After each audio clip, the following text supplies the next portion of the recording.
Assalamualaikum warahmatullahi wabarakatuh. Halo semuanya, kembali lagi bersama saya Rizkina Hayati. Pada hari ini saya akan menceritakan pengalaman saya mengenai pembelajaran agenda kedua hari kedua di Latsar CPNS. Metode pembelajaran kita pada hari ini masih menggunakan blended learning pada fase distance learning, yang mana pada fase distance learning ini menggunakan metode sinkronus dan asinkronus. Pada hari kedua di agenda kedua ini, kita melakukan pembelajaran dengan metode asinkronus, yaitu dengan mempelajari materi dan mengerjakan tugas. Tugasnya yaitu ada tugas individu dan tugas kelompok. Jadi pada hari ini kita melakukan pembelajaran dengan asinkronus, mempelajari materi, mengerjakan tugas, yang mana tugasnya adalah tugas kelompok.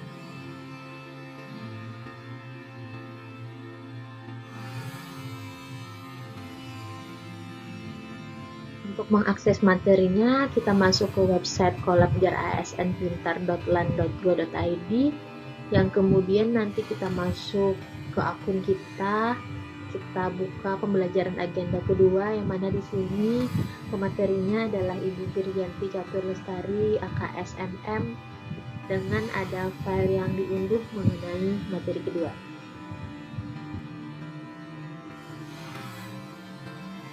Pada asinkronus hari kedua ini juga ada tugas kita, yaitu berupa tugas kelompok, yang mana tugas kelompoknya yaitu menentukan praktek berakhlak pilihan dalam sebuah instansi pemerintahan atau organisasi, kemudian mengevaluasi, membandingkan juga tokoh panutan pilihan kelompok dengan menerapkan core values, kemudian membuat video learner link pribadi dengan mencitrakan pengalaman pembelajaran pada hari ini. Kita masuk ke tugas kelompok kita, yaitu membuat paper sintesa core values ASN berakhlak di RSUD Mambalah Batung. Ini merupakan tugas kelompok, yang mana tugas kelompok ini dikerjakan oleh anggota kelompok 4 angkatan 26 golongan 3. Seperti yang telah kita ketahui sebelumnya, bahwa ASN memiliki core value yaitu berakhlak. Apa itu berakhlak? Penjelasannya dapat kita lihat di video saya sebelumnya.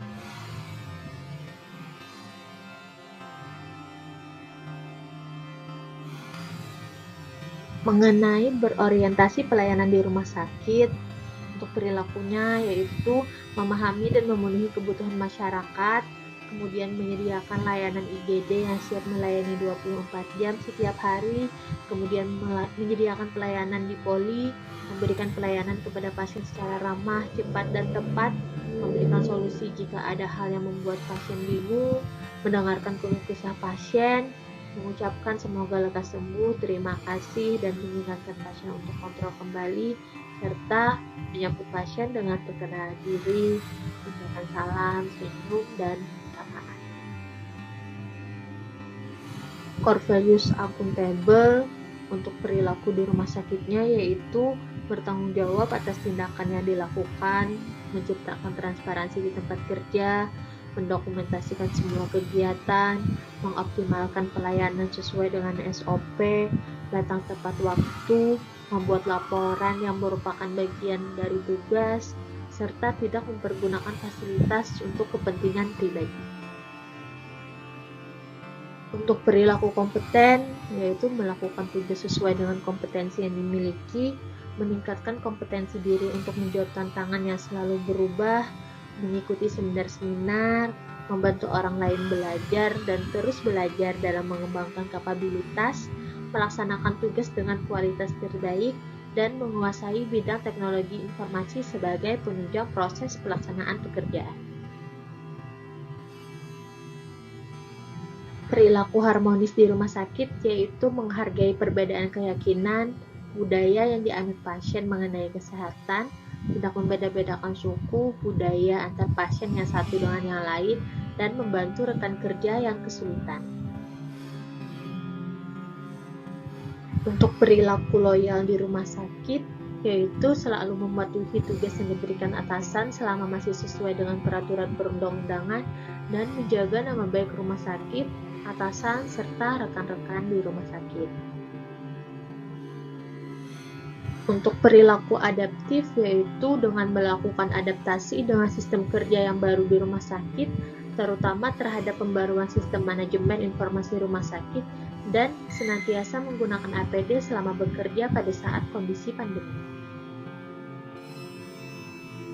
Seorang tenaga kesehatan tentu tidak bisa bekerja secara sendiri, sehingga mereka harus memiliki sifat kolaboratif, yaitu berkolaborasi dengan tenaga kesehatan lain. Misalnya, seorang dokter dalam upaya menyembuhkan pasien memerlukan obat.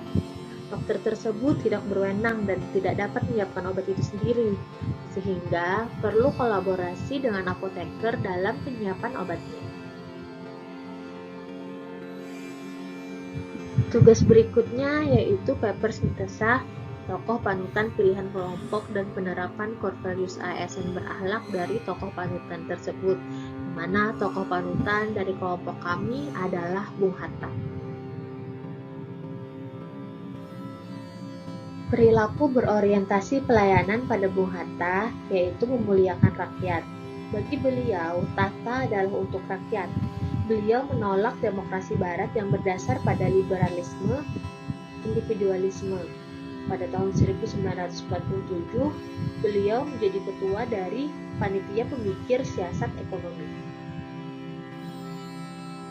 Perilaku akuntabel dari Bung Hatta yaitu beliau anti korupsi dan sangat berhati-hati dalam membedakan harta yang merupakan haknya dan merupakan aset negara. Kemudian pada saat beliau juga menegur sekretarisnya karena menggunakan hanya 3 lembar kertas kantor untuk mengirim surat pribadi dan mengganti kertas tersebut dengan uang pribadinya, dan pada saat beliau menolak uang sisa dana non-budgeter untuk keperluan operasional. Perilaku kompeten dari Bung Hatta yaitu dapat dilihat dari beliau yang terus belajar mengembangkan kapabilitas diri, dan semangat beliau terhadap ilmu pengetahuan ditunjukkan dengan membaca buku sejak dulu, karena sejak dulu beliau selalu mengutamakan pendidikan.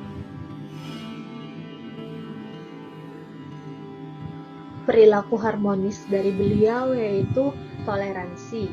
Beliau mempunyai sikap toleransi yang merupakan sikap tenggang rasa antar umat beragama, suku, golongan, dan bangsa, yang tercermin dari sikap beliau yang menghargai kultur orang lain meskipun ia tidak ikut ambil bagian dalam kultur tersebut.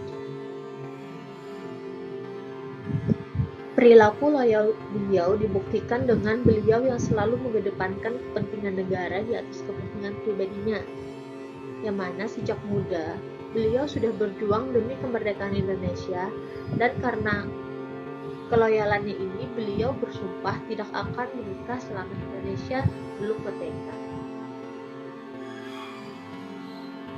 Bung Hatta juga merupakan seseorang yang adaptif. Beliau merupakan pemikir di bidang ekonomi sehingga dijuluki Bapak Koperasi. Di bidang ekonomi, sumbangsi beliau terhadap perekonomian, khususnya perkembangan koperasi itu sangat banyak.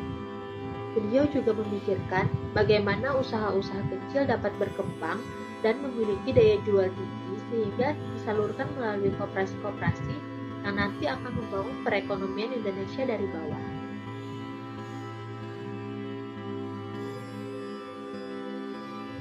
Perilaku kolaboratif beliau dapat dilihat dari keaktifan beliau dalam berorganisasi. Pada tahun 1921 saat menetap di Belanda, beliau menjadi ketua Perhimpunan Indonesia secara berturut-turut dari tahun 1925 hingga 1930 dengan memberikan pengaruh perkembangan yang sangat signifikan terhadap jalan pikiran politik rakyat.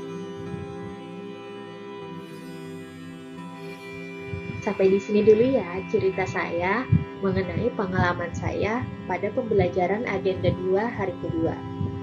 Terima kasih atas perhatiannya, semoga bermanfaat bagi kita semua dan sampai jumpa di video berikutnya.